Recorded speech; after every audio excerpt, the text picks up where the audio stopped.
everyone, and welcome to the Diplomacy Timing Window, where the rules are discussed and our opinions don't matter. My name is The Half-Heard. I'm Hungry Hippos. And today we're going to give you all an overview of the tournament brackets. I know everyone's really excited. You may notice that Kaza is not here with us today. That is because we here at the Diplomacy Timing Window really care about keeping up our appearances. We're dedicated to eliminating any potential conflicts of interest, and I believe by excluding him, we are maintaining our unbiased position. Wouldn't you agree, Hippos? Oh, for sure. We're super not biased at all. Super professional. As the four groups that we each have handled independently can attest, we're trying. Yes, we are, if nothing else, trying. That being said, let's throw that bracket up. You got it ready? I do. Here we go. Beautiful. Thank you, Kaza, for your beautiful masterpiece putting this together.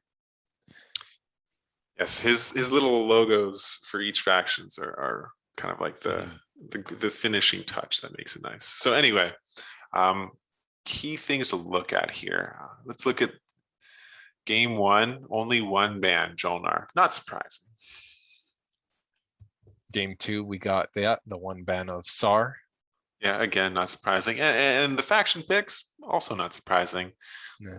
Just come on, guys. Surprise me. Surprise. I guess that's what game 8 is for. Oh my goodness. Over there. Tell me about game 8, because that's your game. Yeah, it was. It was the last game to get started. Unfortunately, it was the one game where each of the competitors weren't able to get on the call at the exact same time. We were missing one person, but we figured out how we could do it so that it could be done online and fair. And in fact, it was Eddie 007 comes in after everyone had voted for their faction. He's like, I just want Jolnar, and he got it. And it started out Sol and L1 got banned first. So there was 4 competitors who had to choose, and then they each chose Nalu and Sar. And then Ghost got banned on the 3rd round with two competitors left, and they ended up being I think it was Sardak and Winu ended up being the last 2 chosen. Yeah, that's pretty cool. I mean, I'm really actually looking forward to that game with some of those fringe picks with all the bands. The resourcefulness for Embers is going to be great for that game. We can start to go through the maps and see what the order of the factions looks like amongst the competitors. I guess before we get into it, I just wanted to look at the summary on the right there. Right, we got Sar and Sol, both with 5 picks, 3 bans each. Pretty impressive. And actually right up with them are Jolnar. Jolnar, 5 picks. Yeah, that's the least surprising is the Jolnar one. 5 picks, 3 bans. I'd say, but kind of surprising to me, 6 picks on the Necro. Yeah, I mean they're fun, but are they that good? They're one of my favorite factions, so I'm definitely happy to see that. Yeah, I'd say the biggest, I guess, surprise for me on this thing is 3 picks and a ban by Ysuril. That was interesting to see. And then the fact that even Embers and Sardak were chosen. Yeah.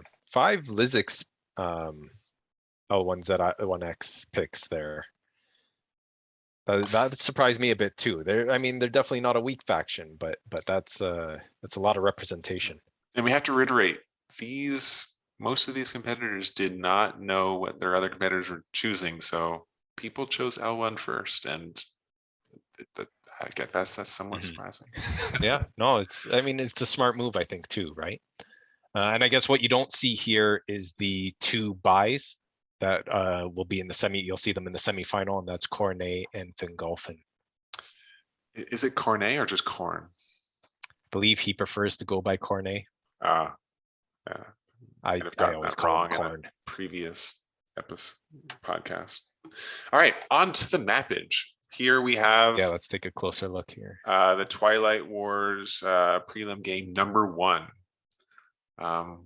can see the two objectives that are out first round are 6 non-home system planets and 8 influence. So no one's really going to get those. Yeah, it's a tough first round. This is the balanced map, I believe, which is from the Learn to Play. Yeah, I mean, you do look at Seoul actually, who's in a pretty strong position with that 6 planet, and they have the the units, I think, to potentially do it with warfare. Yeah. Oh, so I take it back. Mike, probably gonna get it, but I'd say in long-term strategy, I'm really that nebula is going to be tough for him. Yeah. Yeah. I'm really keen to see how SAR is going to handle it, because with chaos mapping, the asteroid field is key for them. And the other side of the map, we have a Necro who is bordered by L1 and Seoul. And the way I see it is go to L1 for some nice dreadnought action and go to Seoul for some nice infantry action. And I see an unstoppable faction there. It'll be curious to see if Seoul, a lot of games I've played where I'm Necro with facing a Seoul or an Arboric, where they just decide not to research the infantry because they know it makes them a huge target. Oh, I've done that. I've been the Seoul that has not researched infantry. Yeah. So it'll be interesting to see that. Will they do that for the Necro deny, considering that they're neighbors? Yeah. Oh, you also made a good observation, and we can point it out here. SAR has an early construction. I can't seem to move the freaking space docks. They got 2 space docks in their home system. That's a good move. Yeah, and I was looking at the log for that. They played it immediately on their first turn, denying some of the other factions even the opportunity. I like to play. That's a good call. Who is that? That is Adam Scott Layton. Good job. All right. Anything else here? You want to move on to the next one? We can move on. Let's go to game 2. Game 2. All right. So we have objectives are 2 next to Mechatol and again 8 influence. Yeah, it just took a second to load there. Oh, sorry. Right, I can see it now. Yep. Okay. So no, I've already said it, so we'll move on. Oh, I have not studied this map well enough, but we can already see Necro right next to Jolnar. Oh, that's what we love to see. I'm really going to be, it's going to be fun watching this. This will be a fun one to keep an eye on. Definitely. Yes. Interesting, actually. We'd have to look at the game log, but someone traded Ghost's promissory note, because you can see that there's a beta. Used the game log is Nalu, who's Felix Turtle. Well, yes, it would have to put be it there. Yeah, because they're the only neighbor right now. Yeah, I'm not sure.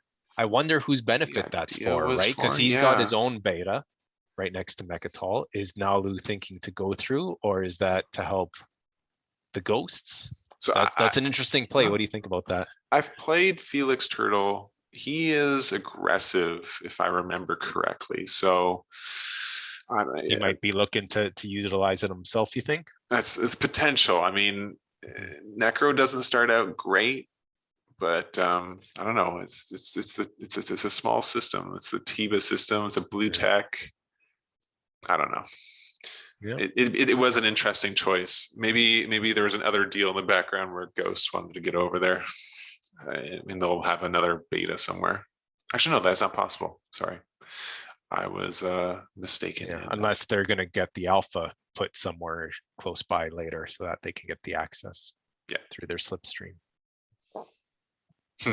Yes. Awesome Necro placement, in my opinion. The dude Keel. I'd be happy if I were him. Yeah, and that map is the resourceful map, which I think, if we look back, resourceful was the most chosen map for the prelims. There's 5 resourceful, 2 balanced, and a abandoned Mechatol. One of my groups, I forget which one, came very close to choosing the fan hated Loathe thy neighbor. So that Yeah, would have been fun too. maybe we'll see that in some semifinal action. Same with center of mass. One of my groups was close to center of mass. So yeah, maybe we'll see those maps get a little bit of love in the semis. All right, game Go to three. game 3. Let me know when it pops up for you. Yep, looks good. All right, we got 8 influence and 2 unit upgrade technologies. Again, another 2 that's going to be very tough to get. Unless you're Jolnar. Unless you're Jolnar, who's got the tech pick in this? Tech is. Oh, we have Nalu with tech, which means Jolnar has got to figure out how to get enough money to get those 2 first round. Yeah, but maybe they won't rush it. Nothing super they got special. a pretty good slice over there. Yeah, they do. Do we have diplomacy? Do we? No. No, I think it was construction. Yeah. Yeah. So yeah, I mean, these are pretty standard factions I'm seeing around there. There's nothing special that I'm seeing when it comes to, advantages of being next to someone. How do you feel about these resourceful map, right? So this is the most kind of common map we're seeing in the prelims here. What are your thoughts on it? What do you expect to see? A lot of probably a lot of money, but some of these factions, a lot of money is going to help, I think, Barony a little bit more than most. Because I always found Barony needs to get their engine moving, and then towards the end of the game, they're unstoppable. And early money, early resource is going to be very helpful to them. Jolnar likes to research, and it costs a lot of money to research that second deck every round. But everyone else, I'm thinking it's just standard play. Yeah, I mean, I could see this being maybe a little difficult. It'll depend, I think, how people are going to play, right? If everyone's being very defensive, I could see it being a pretty low scoring early game. It's all about that victory points, though. Well, on to number 4. That was interesting. Number 3. Yeah. 4. Oh, number 4 already on their second round. Interesting. This game features our very own Kazadoom. Make us proud, son. What is he doing over here? Oh, he's actually he's let Soul take the nice little middle piece of the slice. Don't think Soul's going to leave that anytime soon, since Soul has really shifted focus on to the right and not so much to the left. Again, probably to stay away from Necro. I understand. And this is our one abandoned Mechatol map. Yeah. So yeah, actually with Sar jumping out to the quick Mechatol grab with no one pretty much on his own out there. He has to be careful. I mean, Jolnar can, first round they go through the asteroid field. I love first round Jolnar getting the cruiser 2.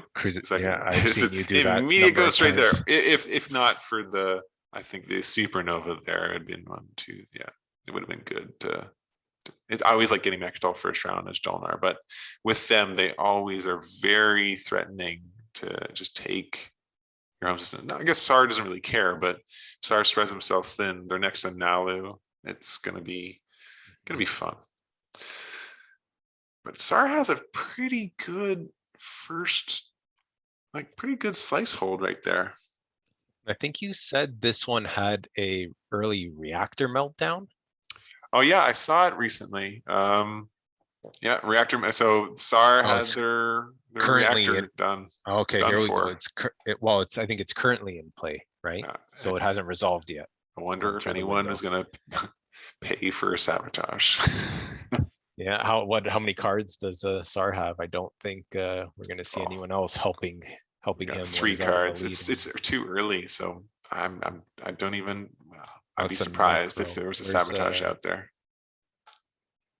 Yeah, where's it? Sar's at the bottom, I think. Yeah, Sar's here. This thing has been targeted. Why can't I grab you? And what is Sar holding right now? Imperial. Oh, I guess that makes sense. Oof. 2 VPs and Imperial. Did they score a secret in the first round? Let's see. Well, he's got the support for the throne and gift of They did prescience. a support swap And early so, on. yeah. Why didn't he And the gift. score I wonder what he got for Imperial? the gift. What was the?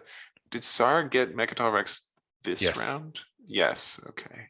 So that's why he hasn't done it yet.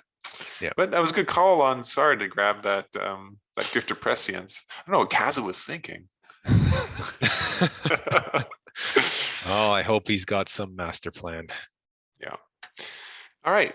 Game five. five. Let's see. 5 Tragas easily scored first round and 3 tech specialty planets. How do we look here? Yeah, they're pretty distributed. Soul maybe can make a go for it. Yeah, they're always. Soul has a nice slice. Jeez, I want that one. L1 has a nice slice, and it seems. Mhm. Yeah. Okay. Yeah, I mean that's kind of the benefit of the resourceful map is you know you're at least got a a pretty decent slice to start. And then the question is, how do you then expand to get the points you need? If you were Necro in this case, and I always love praying the theoretical Necro, do you go after the gravity drive early, or do you try to build yourself up so that you can split yourself and get the soul tech as soon as Yeah, possible? that's a good question. I wonder if Soul has their gravity drive, No, not yet. but they have tech. They haven't played They it yet. tech, They're yes. holding it. I see if Soul goes the green route and gets one more green, the Dax of animators and then infantry 2, or will they go gravity drive and carrier, advanced carrier 2?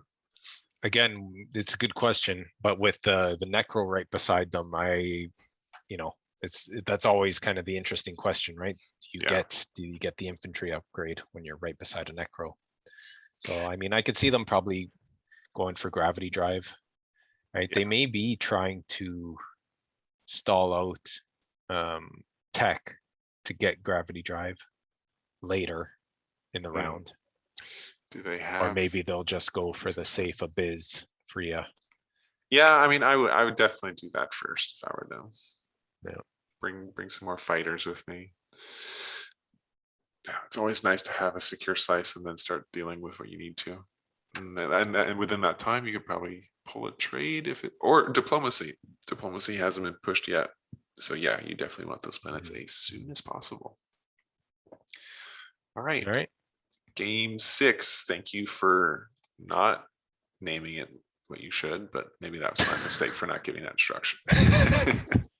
You need greater oversight. All right. These guys are also in round 2. Nice. 8 influence first round. I guess Yastro is capable of that. They sure are. I guess if they either got diplomacy or some trade action in that first round. Sar has been aggressive. Yeah. Well, they had I mean, they have a good slice for that 4 planets with the same trait. Yeah. And their warfare has been played. Yeah. Yeah, that's good. L1, Yastro, Nalu, Sol. Yeah, I mean, another standard set of factions. Where do I see any potential? This is always interesting. What is your opinion on just someone taking a system without the planet? Is it like disincentive for someone just pull a carrier there? I mean, I wonder if that's a trade. We'd have to look at the log. That might be a trade cruiser from the previous round for Yisrael to get the sway of the council. And JD Wordman. So that's agenda. JD. Pretzel. Went to Lodor here.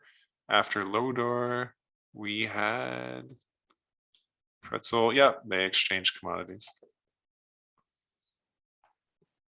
Yeah, I'm guessing that's helped them get over the hump to get the early sway the council. That's good call. Good call. All right, game 7. Game 7. 3 tech specialty planets and 8 resources. Of course, the Hakan took trade first. That's Nice. I interesting. wonder if they maybe have some pending trades, because that doesn't look like Oh no, too high. they don't have the Yeah, resources. They don't have the What are they? resources. What are you doing? Where is your other? They save a her cunt. Anyway, you do you. Yeah, it looks like they probably built from warfare. 'Cause this is round 1 and they got a few dreads out there. Yeah, that's true. They did. So maybe they went for the plastic over early points. It's a tough one because I mean, if you get early points, people look at you and be like, maybe I'm gonna go and tamp that down. So yeah, I see an early support swap on the barony and I'm guessing SAR. Let's see. Yes, barony and SAR. Interesting. I suppose. I mean, it's very standard slice action. So if you want to push SAR somewhere, why not towards the weaker faction? Or, you know, Mechatol, as would most people would do. All right. Who's going to make the push for Mechatol in this game, I wonder? Let's see. What would I do? Has tech been played yet in this one? Yeah, I think so. No, it hasn't. Interesting. Oh, that's definitely going to get played now. But who has the money for it? No, Hakan does, obviously. Oh, it's currently being played. Yeah. There you go. Necro doesn't care. All of the command tokens for Necro. Yeah, he's going to get 1. And yeah, and then they have just enough money for what? Chaos Mapping or Gravity Drive? Or Sarween. Yeah. I wonder what would you do in this situation? If I was SAR? Do you go, because that's always an interesting dilemma I find, is Gravity Drive or Chaos Mapping as your first tech. I guess obviously it's pretty situational, but sometimes I like Sarween because every time you move your space dock, you get 2 fighters or 2 infantry. But in this particular case, with no worries from Barony, I'd say I'd lean heavier towards Gravity Drive to just get into the Mechatol area with more, more ship, more space dock. Yeah, I'd say if I were them, Gravity Drive. Okay. And our last game, Game 8, also sort of tried it, naming it the right thing, but again, might be my problem. 5 trade goods, easy, and 3 tokens. Oh man, I hate lead from the front. I've heard that a lot recently. A lot of people really not a fan of lead from the front. But Necro doesn't care about it. Yeah, Necro, Jolnar, Yisrael, I find Soul, all factions that don't really care. This game, I think, is going to be super interesting. We have an Embers of Moat and a Jolnar next to Necro. I feel as though they're very happy. It's got the Winu. Yes. Yeah. We have Cha. This unfortunately have the asteroid field in front of them because anti-mass deflectors are not their first choice. Yeah. Winu. Suppose when you have a turtle next to you, that's somewhat useful because they're not as expansionist. Sardak next to Jolnar. Oh my god, Jolnar's surrounded by exactly what they don't want to be surrounded by. Yeah, that's great. I'm sorry, Eddie. This game might be one of the favorites, I think, in terms of hilarious moments. Very interesting. And to see an Embers in a resourceful map too, probably one of their better opportunities for them. Yeah, be interesting. I'm gonna keep my eye out for this one for sure. Great. Yeah, so I guess that's all of them. I think our plan is really going to be to try to, more or less on a weekly basis, check in, and we'll go through like we did today and give some updates. I'm hoping to see some spectacular plays, and maybe we do like a highlight reel as the games progress. Yeah, that'd be interesting. And yes, show us something interesting. Keep the comments coming in the Discord to see if you want to see it, to tell us if there's any interesting stories coming out of your games. Yes, please do. Make our jobs easier for us. There are 8 games. We shouldn't have. It takes a long time in a podcast to go over them all. Great. Well, I think we spent enough time stalling in this timing window. So let's hit the pass button and keep the game moving.